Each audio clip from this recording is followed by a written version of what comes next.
अरे बाप रे बाप, यह तो बहुत जोर की बारिश आ गई।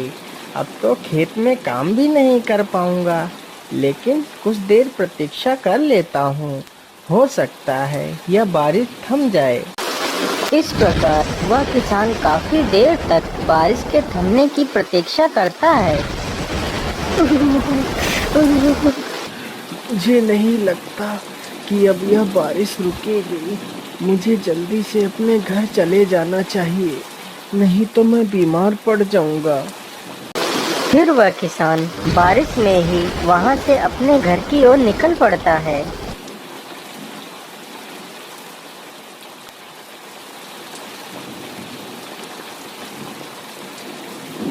अरे, ये आवाजें कैसी? मुझे लगता है यह आवाज इस गुफा से आ रही है, लेकिन यह आवाज किसकी हो सकती है? तभी वह किसान छिपकर आवाजें सुनने लगता है। तभी गुफा से एक तेज रोशनी निकलती है। अरे, यह प्रकाश कैसा? मुझे लगता है गुफा के अंदर कुछ ना कुछ तो जरूर है। चलो चलकर देखता हूँ।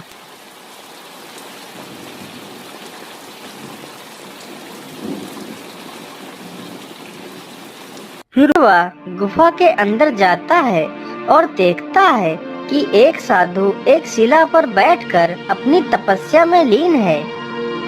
अरे, यह तो एक साधु है, परंतु इस साधु के अंदर तो कितना तेज है। तभी उस साधु की आंख खुल जाती है। कौन हो तुम और इस गुफा में क्यों आए हो? बाबा, मैं एक किसान हूँ और मैं अपने खेत में काम कर रहा था। तभी भारी वर्षा होने के कारण मैं यहीं से गुजर रहा था, तो मुझे इस गुफा से कुछ आवाजें सुनाई दी। तो मैं इस गुफा में ये देखने आया था कि आखिर इस गुफा में कौन है। लेकिन बेटा, तुम्हें इस गुफा में नहीं आना चाहिए था। यह गुफा बहुत ही खतरनाक है। चले जाओ यहाँ से। ठीक है बाबा, मैं यहाँ से चला जाता हूँ।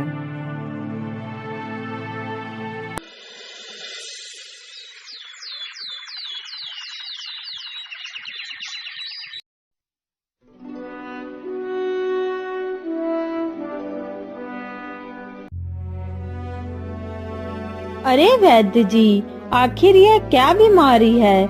महाराज को 2 महीना हो गया है इस बीमारी से ग्रसित हुए, परंतु आप लोग इन्हें स्वस्थ नहीं कर पा रहे हैं। क्या करें महारानी जी, हम तो अपनी पूरी कोशिश कर रहे हैं कि महाराज जल्द से जल्द स्वस्थ हो जाएं। परंतु महारानी जी, यह बीमारी कोई नई है। इसका इलाज मैं सही ढंग से नहीं कर पा रहा हूँ। अरे वैद्य जी, तो इस बीमारी का आपके पास कोई इलाज नहीं है? तो आपका मतलब है कि अब महाराज कभी ठीक नहीं हो पाएंगे।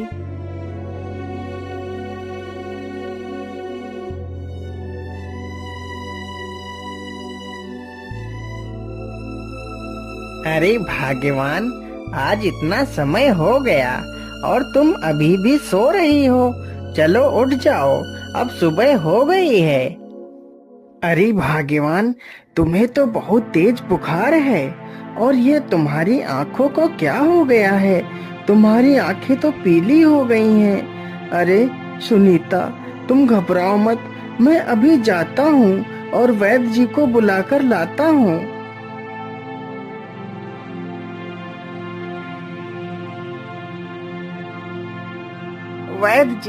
वैद्य जी जल्दी चलिए। हमारी पत्नी को पता नहीं क्या हो गया है, उसे बहुत जोर का बुखार हो गया है। अरे ये क्या? या तो वही बीमारी है जो राजा को हुई है। क्या हुआ वैद्य जी? आप कुछ बोल क्यों नहीं रहे? क्या हुआ है मेरी पत्नी को? कुछ तो बताइए वैद्य जी। अरे महेश, तुम्हारी पत्नी को बहुत ही गंभीर बीमारी हुई है। इसका इलाज मेरे पास नहीं है। जो बीमारी तुम्हारी पत्नी को हुई है, यही बीमारी हमारे राज्य के राजा को भी हो गई है, लेकिन मैं उनका इलाज नहीं कर पा रहा हूँ। अब तो भगवान से ही प्रार्थना करो कि वह सब कुछ ठीक करें। हे भगवान, ये कैसी बीमारी दे दी है मेरी पत्नी को, जिसका कोई इलाज ही नहीं है। भगवान मेरी मदद करो, मेरी पत्नी की रक्षा करो। मैं क्या करूं, किसके पास जाऊं, किससे सहायता मांगूं, मेरी पत्नी ठीक हो जाए। हे भगवान, मैं ऐसा करता हूँ, उन्हीं गुफा वाले बाबा के पास जाता हूँ और उन्हीं से मदद मांगता हूँ। बाबा मेरी मदद करो, बाबा आंखें खोलो, बाबा मेरी मदद करो। क्या हुआ बेटा, तुम इतना परेशान क्यों हो? क्या बात है? बाबा मेरी सहायता करो, बाबा मेरी पत्नी को बचा लो बाबा। लेकिन बेटा, क्या हुआ है तुम्हारी पत्नी को? बाबा मेरी पत्नी एक बहुत ही गंभीर बीमारी से ग्रसित हो गई है, जिस बीमारी का वैद्य के पास भी कोई इलाज नहीं है। बाबा अब आप ही मेरी मदद कर सकते हो। फिर साधु अपना ध्यान लगाकर देखता है।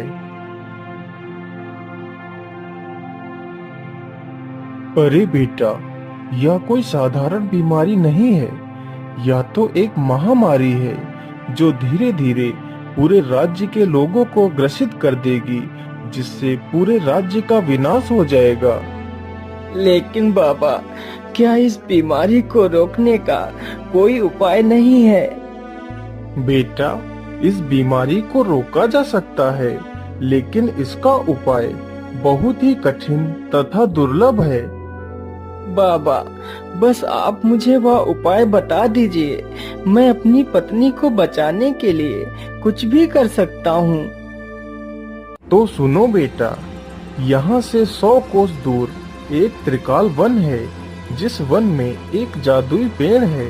यदि उस पेड़ का फल मिल जाए तो तुम्हारी पत्नी की जान बचाई जा सकती है, परंतु ध्यान रहे ये फल रात्रि में ही निकलता है, और जैसे ही यह फल निकलता है तो परियां इसे तोड़कर ले जाती हैं।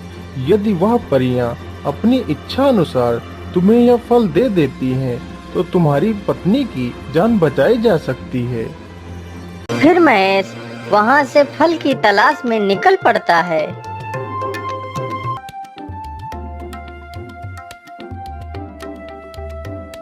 अरे यहाँ तो सारे पेड़ एक समान ही हैं। क्या करूं, कैसे ढूंढूं उस जादुई पेड़ को?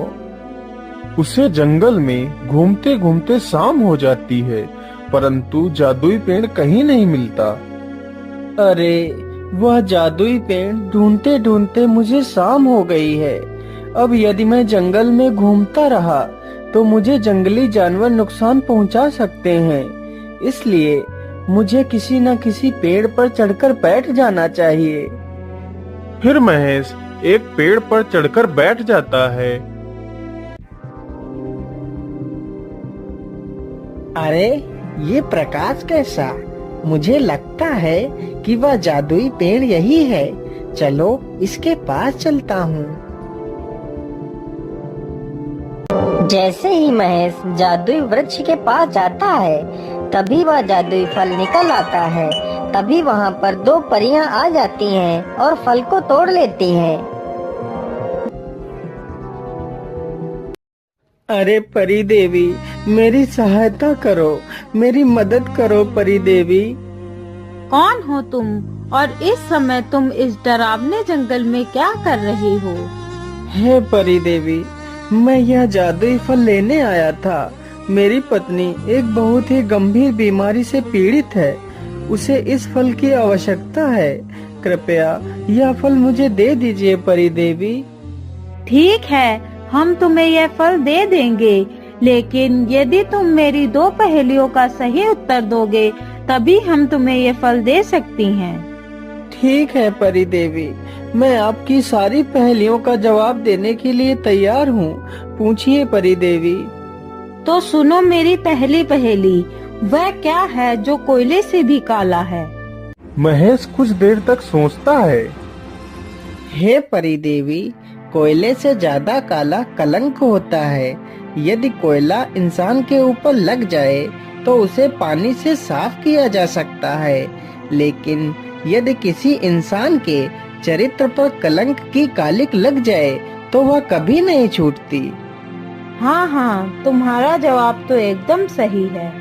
मेरी दूसरी पहेली सुनो। 4 टांगों की हूँ मैं ऐसी, छलनी के सम मुझ में छेद, पीड़ित को आराम न देती, बतलाओ तुम इसका भेद। हे परी देवी, इसका सही उत्तर 4पाई है। हाँ, एकदम सही जवाब। तुम्हारे दोनों जवाब बिल्कुल सही हैं। तुम बहुत ही बुद्धिमान हो। मैं तुमसे बहुत ही प्रसन्न हूँ, इसलिए यह फल मैं तुम्हें देती हूँ।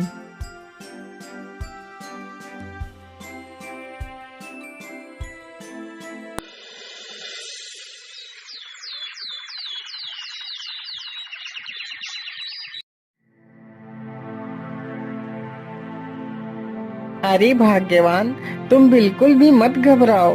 तुम इस फल को खा लो, तुम बिल्कुल ठीक हो जाओगी। फिर महेश अपनी पत्नी को आधा फल काट कर खिला देता है। अरे भाग्यवान, तुम्हारी आंखें तो एकदम ठीक हो गई हैं। तुम तो स्वस्थ हो गई हो।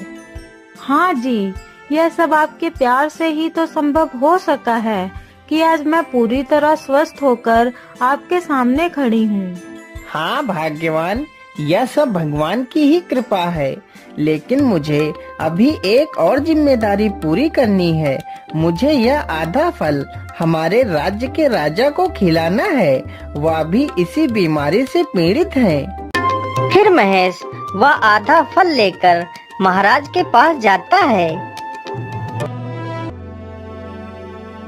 महारानी जी, आप इस फल को महाराज को खिला दीजिए, वह बिल्कुल स्वस्थ हो जाएंगे। फिर महारानी वह आधा फल राजा को खिला देती है। अरे महारानी जी, मैं तो बिल्कुल स्वस्थ हो गया हूँ। यह तो चमत्कार हो गया। मैं तुमसे बहुत प्रसन्न हूँ। जो काम अच्छे अच्छे वैद्य नहीं कर सके वह तुमने कर दिखाया, इसलिए तुम मुझसे कुछ भी मांग सकते हो। महाराज, मुझे कुछ नहीं चाहिए। आप हमारे राज्य के राजा हैं। यदि आप स्वस्थ नहीं होंगे तो हमारे राज्य की देखरेख कैसे कर सकते हैं? यदि आप सुरक्षित हैं तो हमारा राज्य सुरक्षित है।